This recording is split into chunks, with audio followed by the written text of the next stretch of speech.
pauper. Today again, a wealthy woman living in a world beyond my reach calls down on me, a mere commoner. This wasn't the relationship I had hoped for. I was suppressing my true self, dating her for the sake of my parents' company. My soul was wearing thin. My weary back was gently supported by a mentor who had been there for me. As time passed, an invitation to a reunion arrived. My name is Tim, and I'm just an ordinary college student living alone in New York. I have the kind of face people say you'd find at least one of in any family. Not particularly tall, but not short either. And unfortunately, not a particularly bright mind. The exam period is something I'd rather not remember. All-nighters, nodding off, textbooks covered in drool. The so-called best days of youth. My hometown is a peaceful rural area. My dad runs a small factory there. Small as it might be, it's still a business. He has a few employees, and technically, he's the president. Despite the economic downturn, we thankfully had steady work, built on long-standing trust with our suppliers. Among them, my dad was particularly close with the president of a certain company. They would often go fishing together. Coming home in the morning after night fishing, getting scolded by mom. But this client was a major player, to say the least, a giant in the industry. How such a big fish ended up friends with my small-town dad is beyond me, but they were really close. At that time, I was 19. So was the daughter of the client. That's when our parents got an idea. Why not have them meet, just once? Seems like parents' ideas don't change, no matter the era, and in my vulnerable position, I had no choice but to be dragged to meet this young lady. Her name was Sarah. Later on, I would come to deeply resent this setup by our parents. As I said before, I'm not the sharpest tool in the shed. My major in college is all about gaining the expertise I need to take over the family factory. The professors are strict, and the exams are tough. So, I lived a college life sparing no time for sleep, all for studying. In contrast, Sarah exuded the essence of a lady, both in her appearance and demeanor. Raised in a family where part-time jobs were unnecessary, she seemed unaware of the value of money, and her spending was quite extravagant. After meeting a few times, my dad seemed to see through Sarah's nature and advised, "Just keep it at a friendship level, she's quite a handful." Saying so, he patted me on the shoulder. "I have to clean up the mess you made by setting this up," I thought, feeling a bit irritated. I wasn't keen on any more tense dates with a lady not to my taste, but due to some twist of fate, Sarah took quite a liking to me. And somehow, we ended up at the same university. Yes, I couldn't avoid running into her on campus. If we happened to meet, I couldn't just ignore her, so I had to nod along with whatever she said. Eventually, Sarah's father, brimming with confidence, contacted my dad saying, "I think Sarah and Tim make a great pair, how about they try dating?"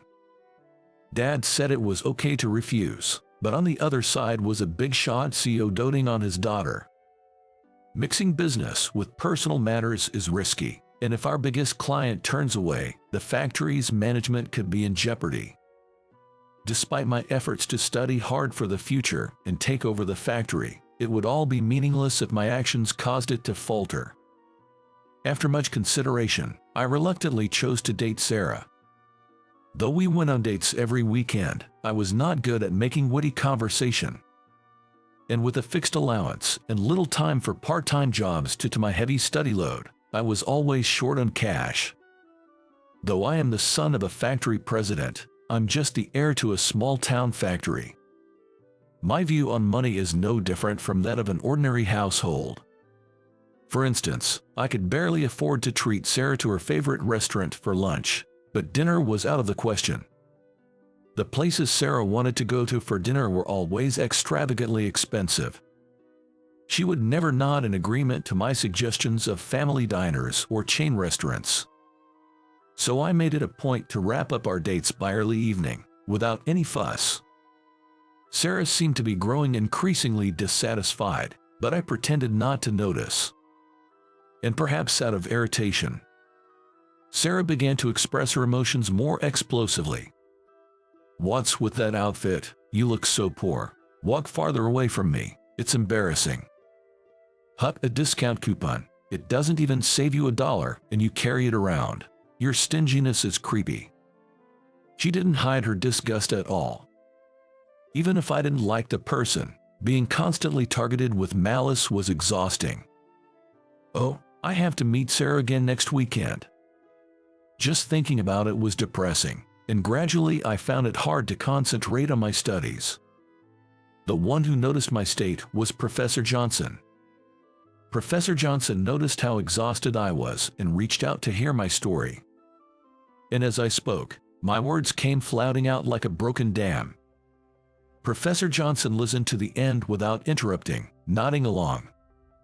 And then he said, "Tim, your life is your own. Your consideration for your parents is commendable, but they surely don't wish for your sacrifice. Even if they do, you should firmly refuse. There's no need to waste your limited time." It felt like a push on my back. I called my dad that day and explained the situation. "I don't want to date Sarah anymore." "Sorry about that. Don't worry about the factory. You can break off the relationship." Hearing Dad's words made me wish I had sought his advice sooner. I apologized, and he replied it wasn't my fault, which greatly relieved me. And then came the weekend. During the date, all I could think about was how to announce our breakup. But the situation resolved itself surprisingly smoothly. Like, "Are you really the president's son? You're too poor. Let's break up." I feel totally deceived. Incredibly, Sarah broke up with me. I struggled to keep a grin off my face and managed to say okay, and Sarah disappeared into the crowd without looking back. I felt a weight lift off my shoulders, and in the best way possible. That night, I slept soundly for the first time in a while. Time flew by from then on. Fortunately, I graduated from university without having to repeat a year. I returned to the countryside and began learning the ropes of the business under Dad's guidance to take over the factory. Though I had grown up watching him work, being responsible was a whole new experience. Before I knew it, I was 30, working hard. While tipping back a can of beer after work, I suddenly remembered Professor Johnson. I wondered how he was doing now. He was truly a great mentor. I was always buried in studies trying to make up for what I lacked, and he said to me, "You're all wrong. Taking breaks and gaining life experience is also part of learning. If you don't relax a bit, you'll burn out." I recall him giving me that advice once. More than just teaching academics, he was a mentor who showed me the way in life, someone I could truly respect. Had Professor Johnson not encouraged me, had he not taught me how to take breaks, I might not be where I am today. I hope he's doing well, I thought sentimentally as I sipped my beer. And before I knew it, I was 40. Time seems to fly faster with each passing year. Man, I've turned into an old man before I knew it, I mused somberly as I checked the mail, only to spot a familiar name. Yes, Sarah, that distinguished young lady. With some trepidation, I opened the envelope to find an invitation to a reunion. It seems she fully leveraged her parents' resources to start her own business. She's planning to open a new restaurant and is hosting the reunion as a form of promotion. Alumni from all departments are invited, making it quite a grand affair, regardless of their major. Even for a small university, inviting the entire grade would mean a gathering of several hundred people. I wonder how large the restaurant must be. Part of me was curious to attend, but the sight of organizer, Sarah Moore in bold letters revived past memories, and my interest in attending vanished instantly. But at the same time, it reminded me of someone else, so I decided to give a friend a call. "Hey, did you get this reunion invitation too?" "Yeah, I got it. Wasn't Sarah your ex-girlfriend? What a trustworthy friend to remember such unnecessary details. Forget about that. Do you remember Professor Johnson? Yeah, I see him occasionally through work. It seems he's also been invited to the reunion and mentioned he'd be attending. I acknowledged with an "is that so?" followed by some inconsequential small talk before hanging up. I didn't want to see Sarah. But I did want to see Professor Johnson again. I want to express my gratitude for how he shaped who I am today. After some thought, I decided to attend and mark the RSVP card accordingly before sending it back. On the day of the reunion, I dressed in a suit for the first time in ages and scanned a flashy venue. There were quite a few attendees, but I quickly found a person I was looking for. Professor Johnson, it's been too long. Ah, Tim, is it? Good to see you're doing well. Professor Johnson called me by my name before I could introduce myself. I was touched that he remembered me. Despite having so much I wanted to say and express, I was just so happy to see him that I almost cried.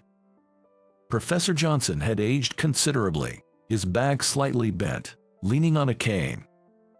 Yet his character seemed unchanged, still exuding a calm and kind aura. I lowered myself to match his eye level.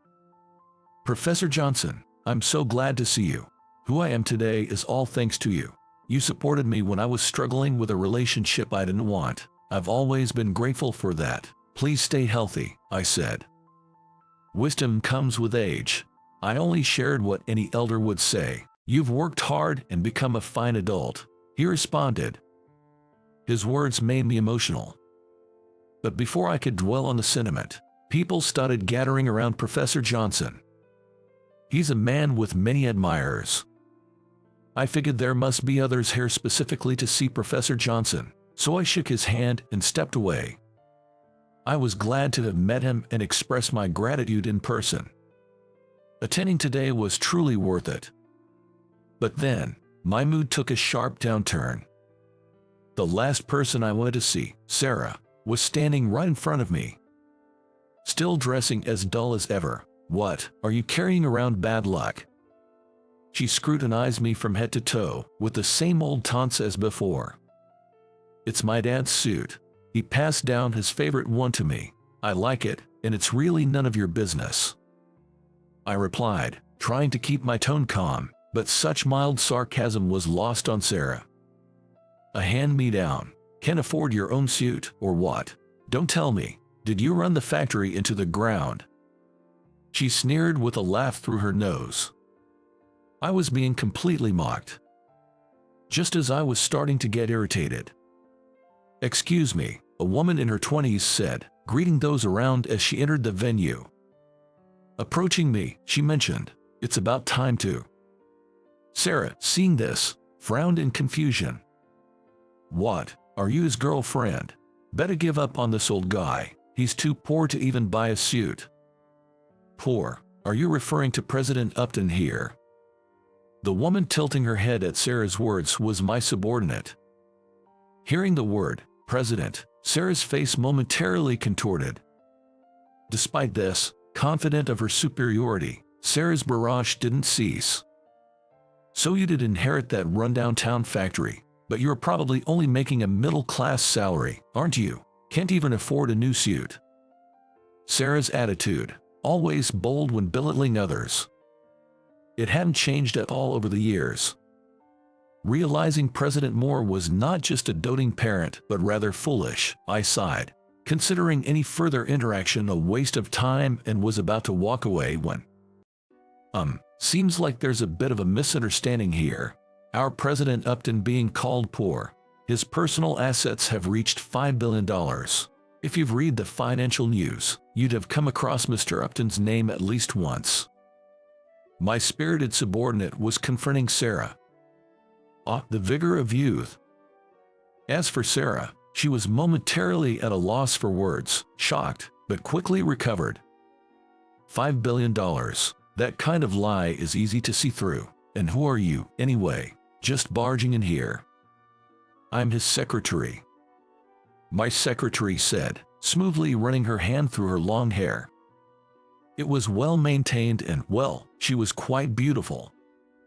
And unlike Sarah, she didn't have any laugh-line wrinkles. In a match between a desperately wrinkle-fighting Sarah and a young, beautiful woman like her, there was no competition. I don't think the asset value is a lie. I've been hearing about Tim's efforts even after graduation. Turning towards the voice, I saw Professor Johnson standing there with a gentle smile. Perhaps it's best if I, the neutral party, explain the situation, he said, then proceeded to clarify the commotion to the onlookers. Continuing as a trust-based business would offer no future to a small-town factory. There is value in products that only our company can make. That was what I believed as I devoted myself to product development. I strived to expand our market not only domestically but also internationally. Even when we started seeing some success, I didn't rest on the laurels of being the president's son but worked even harder, eventually creating hit products.